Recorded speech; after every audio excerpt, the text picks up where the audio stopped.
په پښتنو مې نن فخر وشو ملګرو ټول پښتانه زنده‌باد که نه ملګرو ځکه چې پښتانه که هر څنګه دي خو د میلمه ډېر زیات خیال ساتي او که په خپله وچه روټۍ خوري خو میلمه ډېر زیات خیال ساتي میلمه له ډېره زیاته توجه ورکوي ملګرو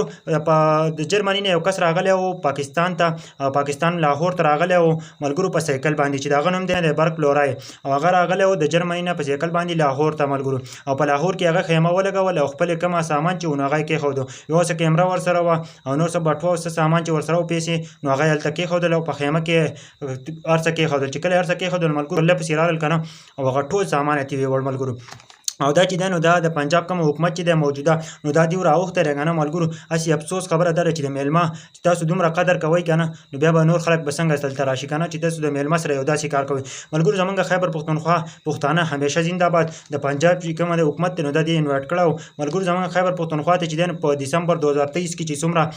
ویزیټر راغلي 1 کروڑ 69,88,946 ویزیټر راغلي چې ماشاءالله چاته یو څیز هم نه دی پټ کړی همیشه زنده‌باد پښتانه ډېر زیات میلمه دوست خلک دی ځکه چې کومه د لاهور ته چې دا کومه جرمني نه کس راغلی دا خو زمونږ ټول یو پاکستان دی او تاسو ته پته دی په لاهور کې اوس داسې محفوظ نشته یو داسې ښار چې په هغه کې یو داسې د امن ښار چې په هغه کې اوس سړی محفوظ نه وي که نه نو سړی افسوس خبره ده ځکه چې زمونږ پښتنو ته خلک دهشتګرد وایي او زمونږ پښتانه خلک په بد یادوي خو همیشه پښتون زنده‌باد او ټولو پښتنو ته زما خواست چې دا ویډیو ضرور د نورو پښتنو سره شیر کړئ یا زمونږ پښتانه ځکه چې د میلمه ډېر زیات قدر کوي او میلمه چې دی نو ډېر زیات یې په خپله به وچه روټۍ خوري او میلمه چېرته هم نه خفه کوي که میلمه د هر کم ځای نه راشي که د بهر ملکي او که د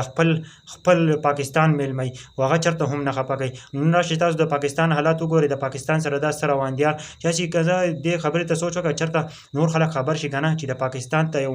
یو میلمه راغی یو ویزیټر لاړ او هغه سره داسې کار وکړو نو دا خلک به څه سوچ کوي که نه بیا به څوک په ویزیټ باندې پاکستان ته هم نه راځي د چکرو دپاره به پاکستان ته هم نه راځي یار زه خو ډېر زیات خفه کړم یار چې داسې کولو سره نه و پکار خو همیشه پښتانه زنده‌باد